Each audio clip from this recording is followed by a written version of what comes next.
Bismillahirrahmanirrahim. Alhamdulillahi rabbil alamin. Allahumma shalli wa sallim wa barik ala Muhammad wa ala ali Muhammad. Allahumma anfa'na bima 'allamtana wa 'allimna ma yanfa'una wa zidna ilma wa barik lana fi ilmina warzuqna al-ikhlasa fil qawli wal 'amali kamila wa 'ilman nafi'an la yunsa wa tawfiqan daima wa sihhatan wa yaqinan wa 'afiyah. Allahumma iftah lana kulla khair wa yassir lana kulla umur. Allahumma ansur al-mujahidin warhamil mustad'afin wa dammir a'da' ad-din wa tmis ala amwalihim amin ya rabbal alamin. Alhamdulillah kaum muslimin rahimakumullah, kita lanjutkan pengajian kitab Al-Badrut Tamam bima sahha min adillatil ahkam, dan kita sudah sampai pada hadis 711. Faqala al-muallif rahimahullahu ta'ala wa nafa'ana bihi wa bi'ulumihi fid dharain amin. An Khawlat al-Ansariyyah radhiyallahu ta'ala anha qalat qala Rasulullah sallallahu alaihi wasallam, inna sesungguhnya rijalan, beberapa orang, yatakhawwaduna, mereka itu masuk, maksudnya mempergunakan, fi malillahi, di dalam hartanya Allah, maksudnya harta Baitul Mal, bi ghairi haqqin, tanpa hak. Falahumun nar, maka bagi mereka neraka yaumal qiyamah, besok pada hari kiamat. Hadis dikeluarkan oleh Al-Imam Al-Bukhari. Hadis ini menunjukkan bahwa adanya pemimpin-pemimpin yang tidak adil, sehingga mereka mengambil harta Baitul Mal untuk kepentingan pribadi atau keluarga, nepotisme. Sehingga sampai ada seorang presiden yang dicap sebagai paling korup sedunia pada tahun ini ya, 2025. Nah, itu termasuk orang-orang yang yatakhawwaduna fi malillahi bighairi haqqin. Terus ancamannya apa? Falahumun nar, masuk neraka. Maka silakan hadis ini disampaikan kepada manusia terkorup sedunia tahun 2025 supaya tobat kepada Allah Subhanahu wa taala. Dan ini menunjukkan bahwa ini termasuk dosa besar, bukan dosa kecil. Karena dosa besar sebagaimana dijelaskan oleh para ulama diancam dengan salah satu dari 4. Masih ingat ya? Neraka, laknat, murka, hukuman had di dunia. Ini termasuk yang diancam neraka. 12. Wa an Abi Dzar radhiyallahu anhu anin nabiyyi sallallahu alaihi wasallam fima yarwihi an rabbih, pada hadis yang beliau meriwayatkan dari Allah, sehingga hadis ini disebut hadis marwi, sebagaimana disebut hadis qudsi, sebagaimana disebut hadis rabbani, sebagaimana disebut hadis ilahi. Ada 4 nama. Kalau disebut marwi gara-gara ini, fima yarwihi an rabbih azza wa jalla qala, ya ibadi, wahai hamba-hambaku, inni sesungguhnya aku haramtu dzulma, aku mengharamkan kezaliman ala nafsi, atas diriku sendiri. Artinya Allah tidak mungkin berbuat zalim. Wa ja'altuhu, dan aku menjadikan zalim itu, bainakum, di antara kalian, muharraman, sesuatu yang diharamkan. Fala tadzalamu, maka janganlah saling berbuat zalim. Tadza itu tasydid karena asalnya itu tatadzalamu. Kemudian taknya dihapus 1, diganti dengan apa? Tasydid pada dzat. Fala tadzalamu, jangan saling berbuat zalim. Hadis ini menunjukkan bahwa zalim haram, dan zalim tidak mungkin dilakukan oleh Allah Subhanahu wa taala. Zalim itu artinya mengurangi, arti bahasanya. Maka seseorang yang berbuat zalim itu disebut zalim karena mengurangi haknya orang lain. Dan zalim ada 3 macam. 1, zalim kepada badan atau jiwa atau nyawa. Yang kedua, zalim kepada harta. Yang ketiga, zalim kepada kehormatan. Kullul muslim 'alal muslim haramun damuhu wa maluhu wa irduhu. Maka orang yang menuduh misalnya, nah itu berarti sudah mengurangi haknya seseorang dalam hal kehormatan dia. Orang yang hutang tidak mengembalikan, ini berarti sudah mengurangi hartanya orang lain. Orang yang membunuh orang berarti sudah mengurangi nyawa orang lain. Nah, maka disebut zalim karena itu. 713 wa Nabi Hurairah radhiyallahu anhu anna Rasulullah sallallahu alaihi wasallam qala atadruna apakah kalian tahu mal ghibatu apa itu ghibah? Qalu mereka menjawab Allahu wa rasuluhu a'lam, Allah dan rasulnya lebih paham. Qala beliau menjawab dzikruka menyebutnya engkau akhaka terhadap saudaramu, maksudnya di belakang dia bukan di depan dia. Bima yakrah dengan sesuatu yang dia tidak suka. Qila dikatakan afaraita apa pendapatmu ingkana jika adalah fi akhi pada saudara saya tadi ma'akul ada sesuatu yang saya katakan, artinya betul-betul seperti yang saya katakan. Qala beliau menjawab ingkana jika ada fihi pada orang tersebut mataqul apa yang kamu ucapkan faqad ightabtah berarti kamu sudah menggibah dia. Wa illam yakun fi kalau tidak ada pada dirinya faqad bahattah berarti kamu sudah menuduh dia. Hadis riwayat Muslim. Hadis ini membahas dua hal. Pertama gibah, yang kedua menuduh. Bedanya apa? Bedanya kalau gibah itu kita menyebutkan sesuatu yang memang betul-betul sesuai fakta. Misalnya kita mengatakan tentang seseorang, orangnya itu ngentutan. Nah, memang betul dia ngentutan. Nah, berarti apa? Ghibah. Kalau kita menyebutkan sesuatu yang tidak ada pada dirinya, nah, berarti disebut menuduh. Sehingga menyebut kejelekan orang lain itu tidak ada baiknya. Tidak ada kebolehannya. Mau jujur, mau dusta, semuanya tidak boleh. Kalau dusta berarti menuduh, kalau jujur berarti menggunjing. Kemudian ghibah itu tidak disebut ghibah kecuali memenuhi dua syarat. Syarat yang pertama, menyebutnya tidak di depan dia. Makanya disebut ghibah dari kata-kata goib. Jadi dia sedang goib. Kemudian kita menyebutkan. Kalau kita menyebutkannya di depan dia itu tidak ghibah. Kamu itu kalau ngutang enggak bayar, nah, itu enggak ghibah itu, Pak. Itu menegur namanya. Kemudian syarat yang kedua adalah bahwa yang kita sebutkan itu adalah ma yakrah, apa yang tidak dia sukai. Kalau kita menyebutkan kebaikannya seseorang tidak disebut sebagai ghibah. Jadi kalau di depan dia bukan ghibah. Kalau yang disebut kebaikan bukan ghibah. Maka ghibah itu syaratnya dua tadi. Pertanyaan, bagaimana kalau kita menyebutkan keburukan seseorang di depan dia tapi dia sedang tidur, Pak? Ghibah atau bukan? Ada orang sedang tidur toh, kemudian kita mengatakan kepada teman kita, ki wonge iki nganyeli tenan. Wanggerus apa jenenge njaluk mesti maksa. Aku lagi mangan sak sithik wis dijaluk. Nah, itu ghibah atau bukan, Pak? Ghibah. Karena kondisi dia tidur seolah-olah tidak ada. Karena beda, Pak, antara kita ngomong ketika dia bangun dengan kita ngomong ketika dia tidur.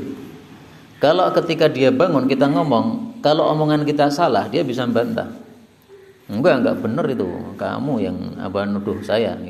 Kalau dia tidur enggak bisa membantah, sebagaimana kalau dia sedang goib tadi.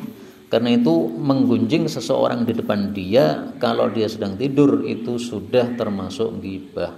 Dan ini pernah terjadi pada Sayyidina Abu Bakar dan Umar. Waktu itu keduanya sedang bersafar bersama sahabat-sahabat Nabi yang lain. Dan dua sahabat mulia ini punya seorang budak. Budaknya ini yang bagian masakan untuk keduanya. Nah, suatu saat masakannya belum disiapkan, sementara jam makan sudah datang. Terus budaknya ini sedang ketiduran, mungkin karena kelelahan. Nah, maka Sayyidina Umar atau Sayyidina Abu Bakar menggunjing orang ini. Gunjingannya ya ringkasnya pokoknya mencela bahwa dia itu tukang turu. Kemudian karena masakan belum siap, akhirnya dua sahabat mulia ini datang kepada Nabi SAW. Ya Rasulullah, saya minta lauk karena lauk kami belum siap. Maka Rasulullah mengatakan, kamu sudah makan lauk. Kaget keduanya, loh bagaimana sudah makan? Kami belum makan apa, Bang? Kami bangun tidur belum ada makanan dan budak kami masih ngorok, kami belum ada makanan sama sekali. Maka Rasulullah bersabda, kamu sudah makan daging saudaramu yang kamu gunjing dan dagingnya masih nyelilit di gigi kamu, saya bisa melihatnya, kata Nabi. Jadi matanya Nabi bisa melihat apa? Daging yang nyelilit pada giginya orang yang menggibahi seseorang. Karena menggibah seseorang itu sama dengan memakan dagingnya orang tadi dalam kondisi sudah mati atau bangkai.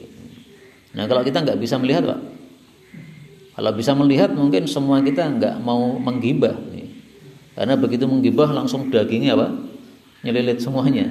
Apalagi bangkai, ampune kayak ngopo. Nah, maka Rasul sallallahu alaihi wasallam disingkapkan oleh Allah Subhanahu wa taala, adapun kita tidak melihat tersebut. Ini ceritanya sahih di dalam kitab Mukhtarah.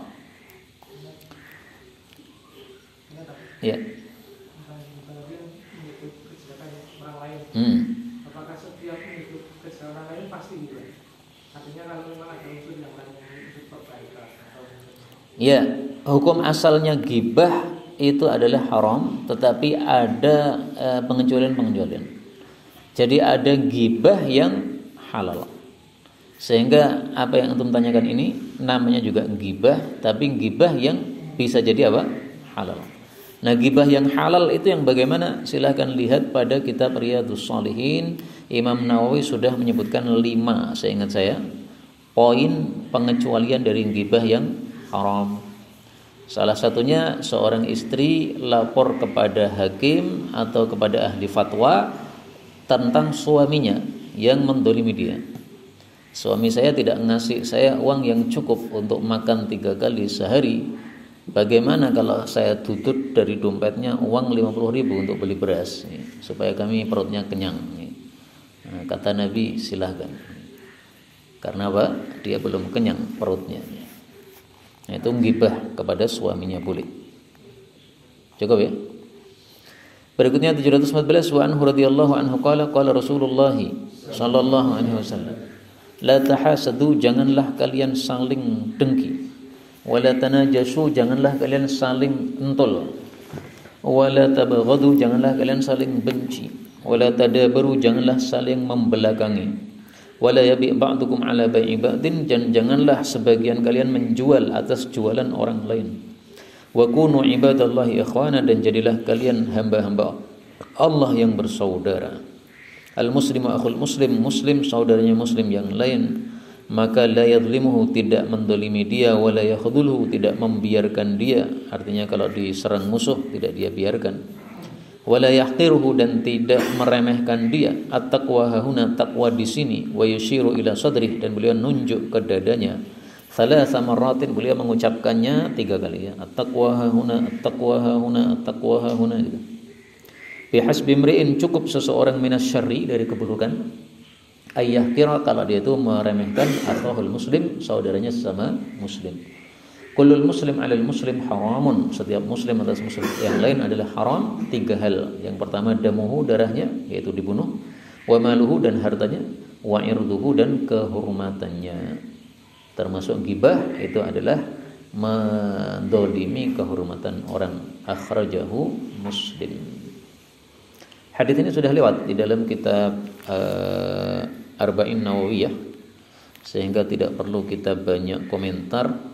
Hanya saja ringkasnya, muslim dengan muslim itu bersaudara, sehingga hak-hak saudara harus ditunaikan, semua yang disebutkan dalam hadis ini. Dan hadis ini merupakan penjelasan untuk kalam Allah pada surat Al-Hujurat. Allah mengatakan innamal mu'minuna ikhwatun. Nah, itu tafsirannya hadis ini. Jadi kalau panjenengan ceramah materi 1 ayat dengan penjelasan hadis ini, bisa hadis ini untuk penjelasan innamal mu'minuna ikhwah. Dan cara ceramah itu seperti itu. Ayat hadis selesai. Jadi enggak perlu bingung kita kalau disuruh ceramah yang tematis, karena kita sudah punya Quran dan hadis. Ini bahan ceramah yang sangat lengkap. 715 wa Nabi Hurairah radhiyallahu anhu qala Rasulullah sallallahu alaihi wasallam al-mustabbani, dua orang yang saling mencela, maqala fa'alal badi, apapun yang keduanya ucapkan ditanggung oleh yang memulai, malam ya'tadi, selama tidak melampaui batas, al-madlum, orang yang terzalimi. Hadis riwayat Muslim. Jadi kalau ada dua orang yang mencela, saling mencela, itu dosanya yang nanggung yang memulai, Pak. Kenapa? Karena kalau tidak ada yang memulai, tidak akan muncul celaan. Berarti celaan yang kedua itu penyebabnya adalah yang pertama. Makanya dalam hadis yang lain Nabi mengatakan, jangan sampai seseorang itu melaknati bapaknya sendiri. Maka para sahabat bertanya, apa ada orang melaknati bapaknya? Ada. Seseorang melaknati bapaknya orang lain, lalu orang lain gak terima, dia balas melaknati bapaknya dia. Nah itu orang pertama seolah-olah melaknati bapaknya sendiri. Karena kalau dia tidak melaknati bapaknya orang lain, tidak akan ada ucapan tersebut. Nah, jadi penyebab munculnya suatu perbuatan jelek itu ditanggung oleh orang yang memunculkannya. Al-mustabbani maqala fa'alal badi. Jadi A mencela B, B membalas, B enggak dosa, Pak. Dosanya ditanggung oleh A. Dia nanggung dua. Celaan pertama yang dia mulai, dosanya dia tanggung. Celaan yang muncul dari orang yang dia cela, itu juga dia tanggung. Dosanya 2. Sementara yang balas tadi 0 dosanya. Tapi dia tidak dapat pahala karena sudah membalas. Dulu sudah pernah kita bahas ya. Orang yang dicela itu ada kalanya 3. Ada kalanya dia membalas setimpal maka 0-0. Ada kalanya dia tidak membalas maka dapat pahala. Ada kalanya dia melampaui batas dalam membalas maka dia berdosa karena menambah. Nah, maka di sini Nabi mengatakan malam ya'tadi, selama belum melampaui batas. Kalau melampaui batas yang membalas tadi berarti dia menanggung melampaui batasnya tadi. Misalnya A mengatakan kepada B, kamu jelek, dibalas oleh B, kamu yang jelek. Nah, itu yang menanggung dosanya yang pertama. Tapi kalau B membalas, kamu, bapakmu, ibumu, istrimu jelek kabeh kayak ketek, nah, itu berarti dia menanggung tambahannya. Sehingga yang berbuat dosa 2 orang. Si pelaku pertama menanggung dosa 2 ucapan, si pelaku kedua ini menanggung dosa tambahannya. Ya, tambahnya tadi berapa? Kalau 4, ya berarti dia menanggung 4. Karena itu kalau dicela paling bagus kita diam. Dan ini termasuk sunnah Nabi yang sudah mati. Dicela diam, itu sunnah Nabi yang sudah mati, Pak. Rata-rata kita gimana? Dicela balas. Dicela kupingnya abang. Nah, itu biasa, enggak apa-apa. Panjenengan dicela marah itu manusiawi. Namanya orang normal itu dicela itu pasti apa? Marah. Kalau panjenengan dicela kok tidak marah, kurang normal menurut saya. Kalau dicela kok enggak marah. Tapi bagaimana kita bisa mengatasi marah tadi ini? Kupingnya abang tapi terus diam. Teringat Nabi, Nabi saja dicela diam, saya tak diam. Nah, itu yang terpuji kayak begitu. Maka orang dicela tidak marah menurut saya tidak normal. Orang dicela marah tapi menahan marah ini utama. Orang dicela marah dan dia membalas ini biasa. Orang dicela marah balasnya berlebihan ini jelek. Nah, maka bisa tidak normal, bisa bagus, bisa biasa, bisa jelek.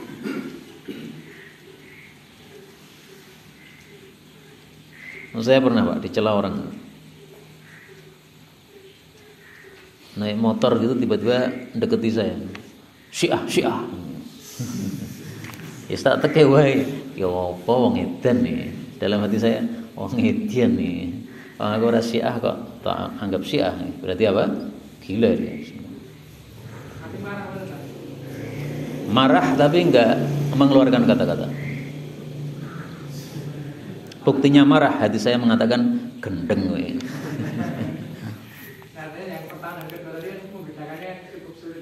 Apa itu? Tadi misalkan kalau dicela diam kok abnormal gitu tadi.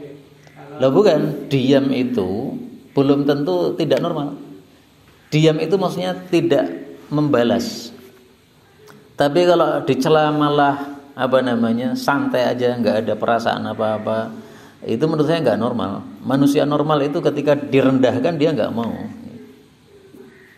Misalkan panjenengan tiba-tiba dilempari tai, tidak marah, nah itu menurut saya nggak normal. Tai itu kotor, dilemparkan ke muka kita. Atau malah kita berikan, dipukul orang, berikan, monggo silahkan tambah. Nah, era normal nih. Kalau sudah dipukul kanan sakit kok malah apa? Ngasih yang kiri. Katanya dalam kitab Taurat katanya ya, itu ada gitu. Kalau kamu dipukul pipi kanan, kasihkan pipi kiri. Itu seandainya betul itu kitab Taurat seperti itu, seandainya ya, itu mungkin Taurat yang palsu gitu. Menurut saya ya.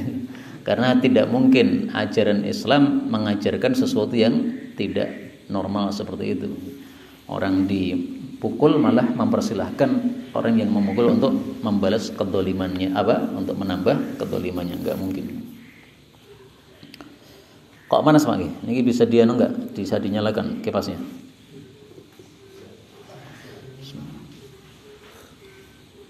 Memang hujan tapi panas karena saya ngopi ini.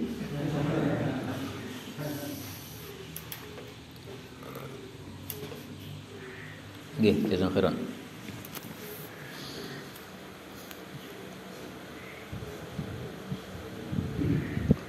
Baik, kita lanjutkan. 716. An Aisyah radhiyallahu anha qalat qala Rasulullah sallallahu alaihi wasallam, la tasubbu, janganlah kalian mencela al-amwat, orang-orang yang sudah mati. Fa innahum, sesungguhnya mereka itu qad afdau, mereka telah sampai ila ma qaddamu, kepada apa yang mereka amalkan. Mereka dahulukan, maksudnya mereka amalkan. Hadis riwayat Bukhari. Di sini ada kata-kata yang mahdhuf, yang terhapus. Asalnya adalah ila jazai ma qaddamu. Mereka telah sampai kepada balasan dari apa yang mereka lakukan. Maksudnya telah sampai itu telah mendapatkan. Jadi orang yang sudah mati jangan kita ungkit-ungkit keburukannya. Kenapa? 2. Yang pertama disebutkan dalam hadis ini, karena mereka sudah mendapatkan balasan keburukannya, berarti sudah enggak ada gunanya kita menggunjing orang tersebut. Maka seolah-olah hadis ini mengatakan kamu jangan menggunjing orang yang sudah mati karena enggak berguna, enggak ada gunanya. Kalau orang yang masih hidup kita ingatkan di depan dia, nah itu masih ada gunanya, Pak. Tapi sudah mati enggak ada gunanya lagi. Kemudian yang kedua disebutkan dalam hadis yang lain, tidak ada dalam kitab ini, yaitu karena bisa menyakiti hati orang-orang yang masih hidup. Misalnya Abu Jahal, ya, anaknya Muslim, Ikrimah kan Muslim itu. Nah, Ikrimah Muslim jadi sahabat Nabi SAW yang baik, mati syahid. Tapi di depan Ikrimah kita jelek-jelekan Abu Jahal, pasti anaknya sakit hati. Bapak aku tak sebut-sebut. Meskipun memang Abu Jahal ya orang jelek ya, tapi ketika kita sebutkan di depan orang hidup yang merupakan keluarganya, pasti akan menyakiti hatinya, dan itu dilarang oleh Rasul sallallahu alaihi wasallam. Anaknya tidak menanggung dosa bapaknya. 17. Wa an Hudzaifah radhiyallahu anhu qala qala Rasulullah sallallahu alaihi wasallam, la yadkhulul jannata, tidak masuk ke dalam jannah, qattatun, pengadu domba. Hadis muttafaqun alaih. Hadis-hadis yang mengatakan tidak masuk ke dalam jannah ini maksudnya ancaman keras sehingga dosanya ini dosa besar. Dan contoh mengadu domba antar kaum muslimin yang sekarang sedang viral itu adalah tentang mengungkit-ungkit nasab Ba'alawi. Katanya nasab Ba'alawi ini putus, tidak sambung kepada Rasulullah sallallahu alaihi wasallam. Ini sebenarnya sumbernya dari musuh kaum muslimin yang ingin kaum muslimin ini tidak punya kekuatan, sehingga dipecah antara para habaib dengan para kiai. Sebenarnya itu. Hanya saja banyak orang yang tidak paham bahwa sumbernya ini adalah dari musuh Islam. Banyak ustadz atau kiai yang tidak paham bahwasanya ini sebenarnya tujuannya non-muslim atau musuh Islam yang ingin memecah kekuatan kaum muslimin.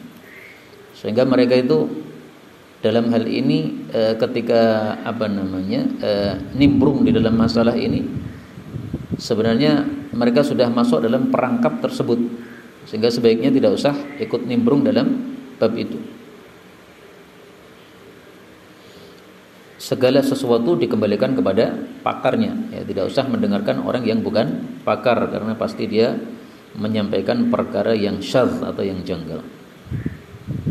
Kemudian kalimat la yadkhulul jannah, tidak masuk ke dalam jannah, ini bukan maksudnya kekal di neraka, tapi maksudnya tidak masuk ke dalam jannah secara langsung, jadi harus disiksa dulu di neraka. Maka kalimat-kalimat seperti ini jangan dipahami berarti orang yang mengadu domba itu kafir menjadi kekal di neraka, tidak. Dan hadis seperti ini sangat banyak, sehingga kalau kita memahami la yadkhulul jannah, tidak masuk jannah, kekal di neraka, itu kita berarti sudah memahami hadis dengan pemahaman orang-orang Khawarij. Apa itu orang-orang Khawarij? Yang paling menonjol dari pemikiran Khawarij itu adalah mengkafirkan orang muslim dengan sebab dosa besar. Mengadu domba dosa besar, kemudian mereka mengkafirkan. Minum minuman keras dosa besar, kemudian mereka kafirkan. Zina dosa besar, mereka kafirkan. Nah, seperti ini pemikiran Khawarij.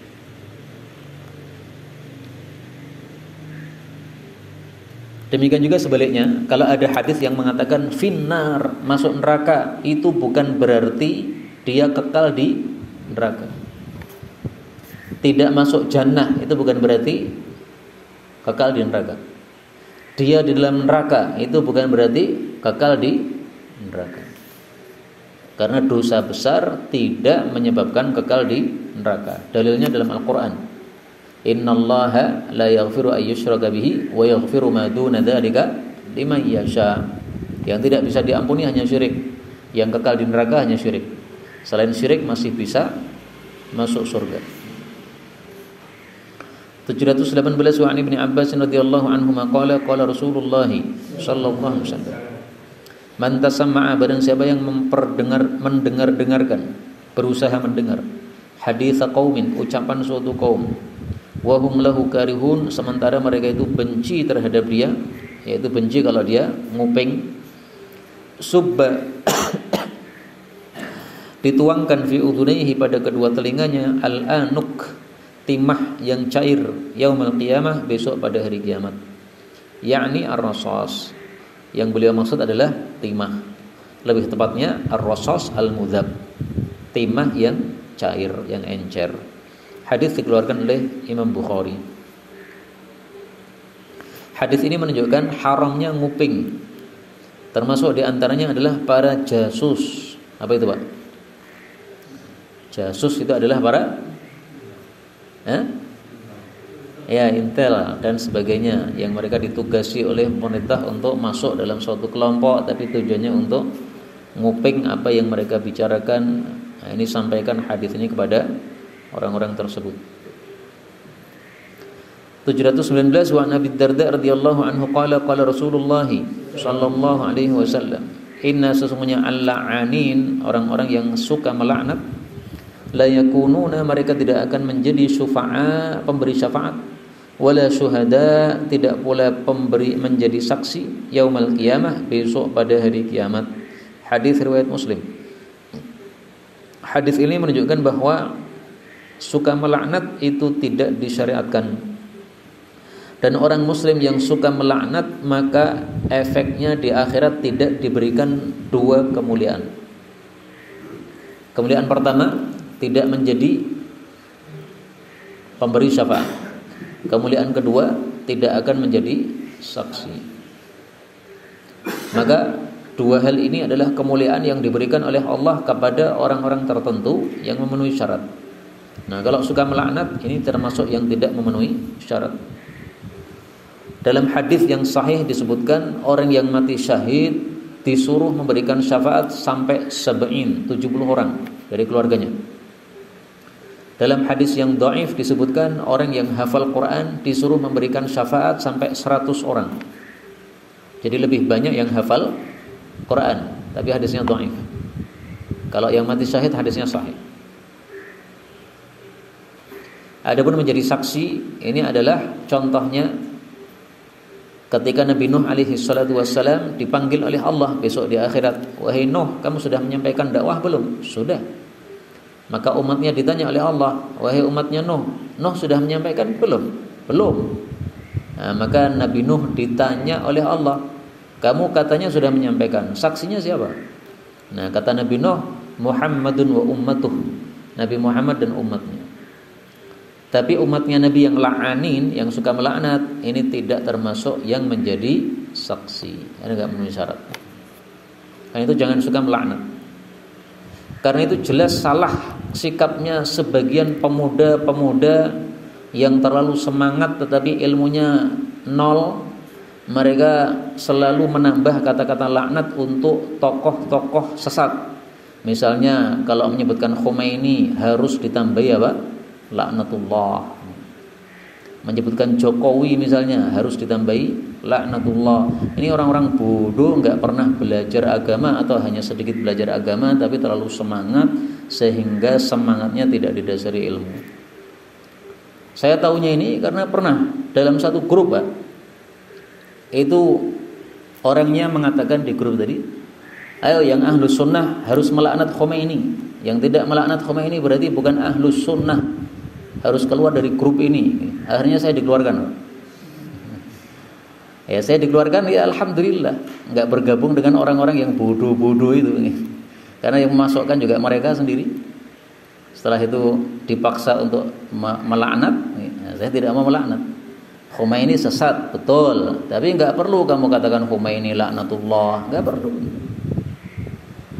Mana dalilnya kita disuruh melaknati orang-orang sesat? Mana dalilnya, mana? Enggak ada. Il'anu al-fusaqa, enggak ada. Laknatilah orang-orang yang fasik-fasik, enggak ada. Bahwasanya kita boleh melaknat itu ada fikihnya, yaitu boleh melaknat secara umum. Kalau secara ta'yin perorangan enggak boleh. Jadi panjenengan mengatakan Khomeini laknatullah, enggak boleh secara hukum fikih. Bolehnya kalau melaknat secara mujmal, global. Laknatullah 'alal zalimin, itu bisa. Laknatullah 'alal kafirin, bisa. Laknatullah 'alal mubtadi'in, bisa. Kalau perorangan enggak bisa. Kalau Fir'aun itu sudah pasti dilaknat berdasarkan dalil. Iblis sudah pasti dilaknat berdasarkan dalil. Sehingga mentakyin terhadap Fir'aun, kemudian Abu Lahab, kemudian Iblis itu tidak termasuk yang dilarang. Tapi apakah lebih baik kita selalu melaknat ketika menyebut Iblis atau lebih baik tidak? Coba saya tanya antum, lebih baik setiap menyebut kata Iblis laknatullah atau tidak? Menurut saya lebih baik tidak selalu. Kenapa? Coba antum baca di Quran kata-kata setan atau iblis yang ditambahi dengan la'anahullah itu berapa kali? Terus yang tidak ditambahi la'anahullah berapa kali? Nah, dijumlah aja. Tidak banyak yang ditambahi oleh Allah la'anahullah. Ada ayat yang menambahkan la'anahullah. Tapi orang-orang yang tidak ada nasnya secara khusus bahwa dia ahli neraka, kita tidak boleh melaknatnya. Maka kita mengatakan Khomeini laknatullah, enggak boleh secara fikih, ya. Jokowi laknatullah, enggak boleh secara fikih. Karena apa?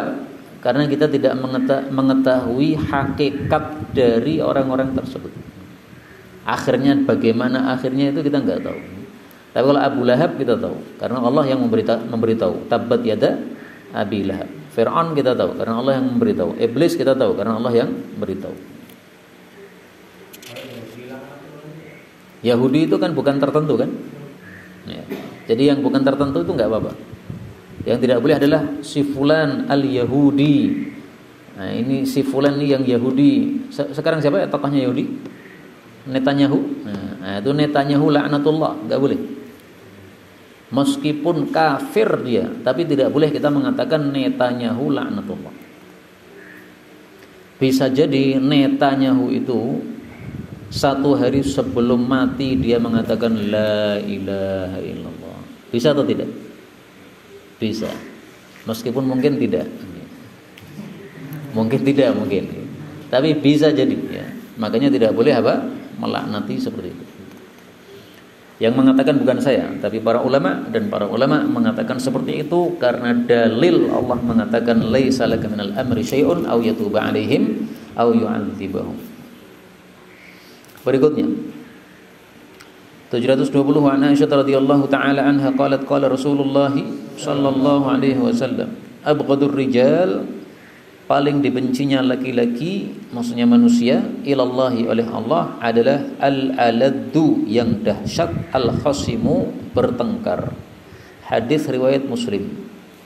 Jadi orang yang dahsyat di dalam bertengkar itu paling dibenci oleh Allah. Berarti kalau kita balik, orang yang paling dicintai oleh Allah adalah orang yang tidak bertengkar. Jadi setiap diajak bertengkar, tidak ya, nggak usah bertengkar. Kita ini sesama muslim, nggak usah bertengkar. Sampai di sini sudah selesai bab tentang masawiul akhlak, akhlak-akhlak yang jelek. Maka kita lanjutkan bab berikutnya, bab yang sebaliknya, yaitu makarimul akhlak, akhlak-akhlak yang baik. Maksudnya?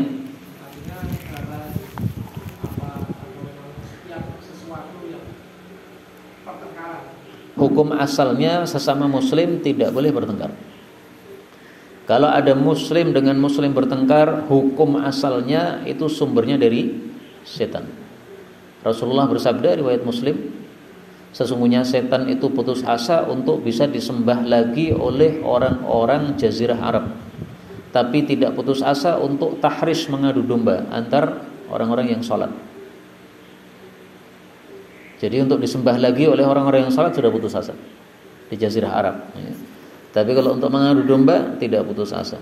Nah, sehingga pertengkaran antar muslim dengan muslim itu sumber asalnya dari setan. Bisa saja satu benar satu salah, bisa ya, tapi hukum asalnya adalah pertengkaran sama muslim ini dari setan. Perdebatan kalau tujuannya adalah untuk menyampaikan kebenaran, bukan untuk menampakkan kesalahan orang, tidak ada masalah. Sehingga perdebatan itu kembali kepada tujuannya. Maka bisa baik, bisa buruk.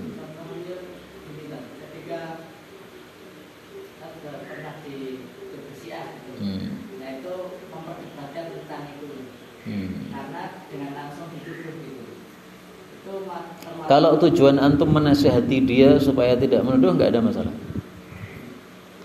Tapi kalau antum yakin bahwasanya antum kalau menyampaikan malah tambah dodro, lebih baik tidak.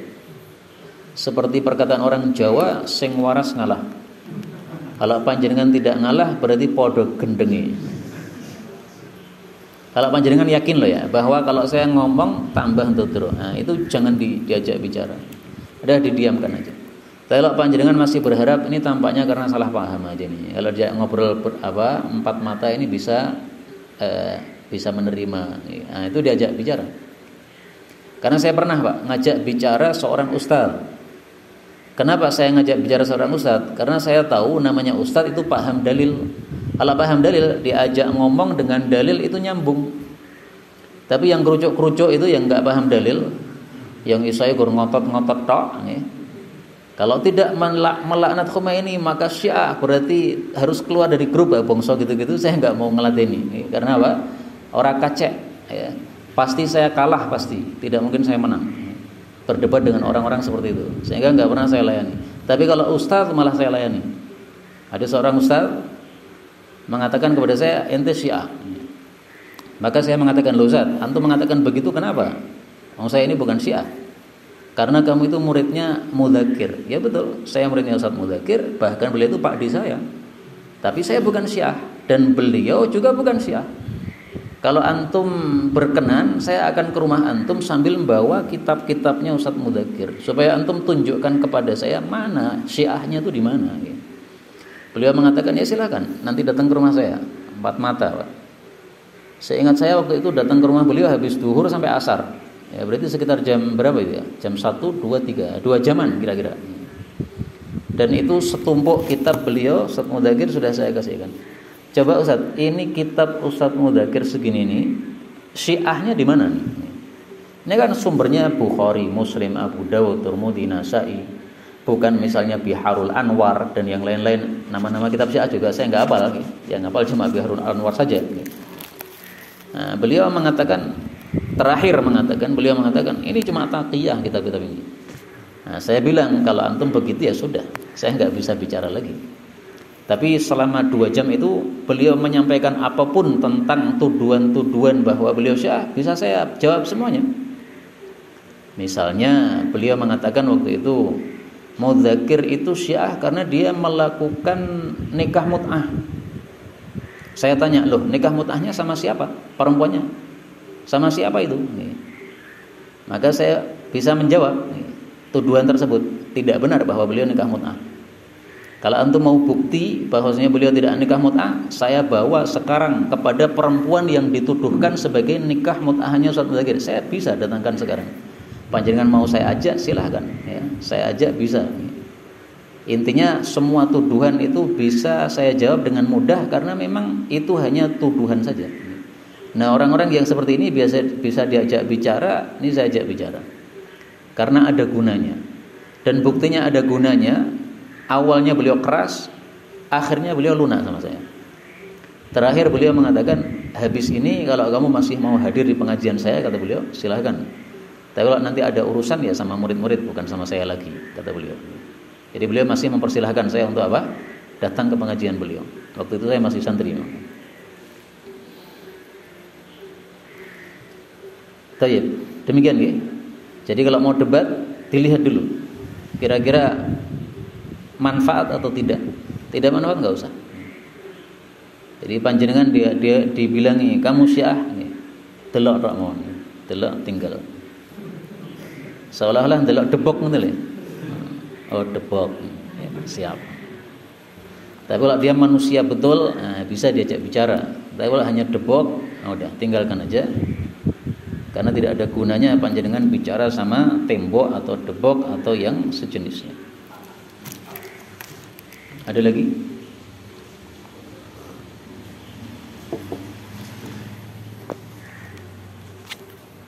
Baik, kenapa beliau menjelaskan tentang akhlak yang jelek baru kemudian akhlak yang baik?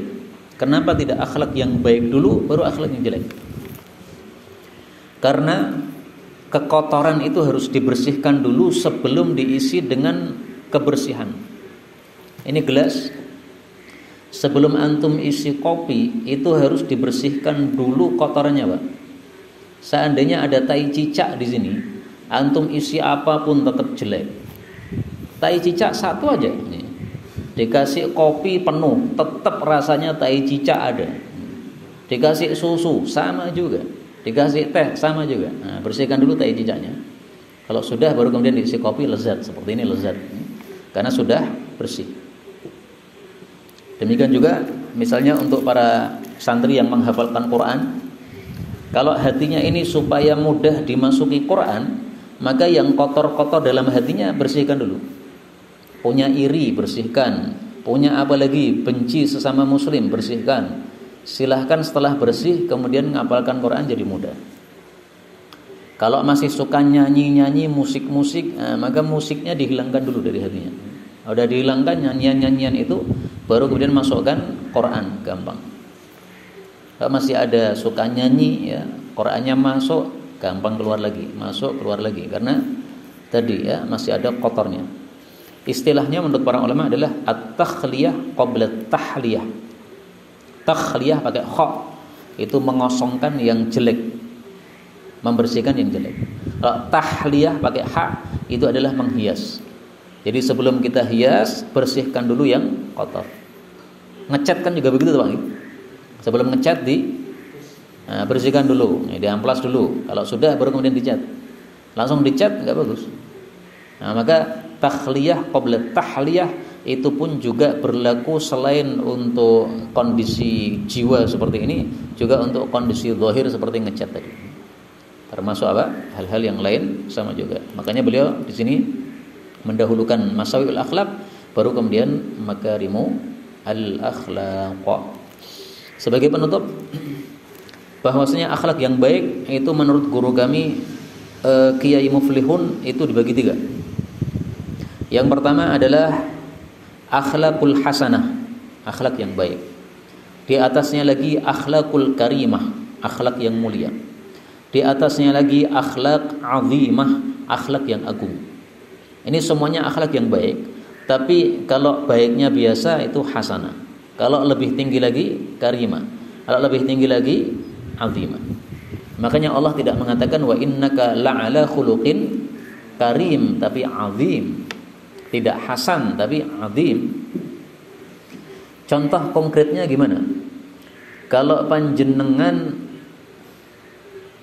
tidak membalas keburukan, itu berarti panjenengan punya akhlakul hasanah. Panjenengan dicela, dituduh sebagai orang Syiah, panjenengan diam tidak membalas, nah, itu akhlaknya hasanah. Kalau panjenengan dituduh Syiah kemudian malah panjenengan mendoakan, mudah-mudahan panjenengan dapat hidayah Pak, saya juga, semoga semua kita dapat hidayah, masuk surga bersama-sama. Nah itu panjenengan berarti akhlak karimah. Karena dijeleki tapi malah apa? Membaiki. Kalau panjenengan dituduh Syiah kemudian panjenengan tidak marah, mendoakan, habis itu ngelongke di 1.000, nah itu akhlakul azimah. Terima kasih Pak, panjenengan sudah menuduh saya, berarti sudah apa? Menghadiahkan pahala kepada saya. Sebagai bentuk terima kasihnya ini 100.000. Nanti akan banyak orang yang menuduh panjenengan. Untuk 1.000-an nih. Itu akhlak azimah. Maka tampaknya dalam hal tuduhan Syiah kepada kita ini, kita belum mencapai derajat akhlakul azimah. Akhlak karimah saja bumbuan. Paling mentok akhlakul hasanah.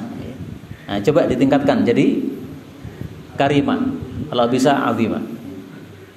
Setiap ada yang mencela kita, golek duit abang nih, kayak Masya Allah, nah, itu susah sekali. Baik, ini yang dapat kita bicarakan benar dari Allah. Kalaupun ada salahnya, fa astaghfirullahal azim li wa lakum. Subhanakallahumma rabbana bihamdik asyhadu an la ilaha illa anta astaghfiruka wa atubu ilaik.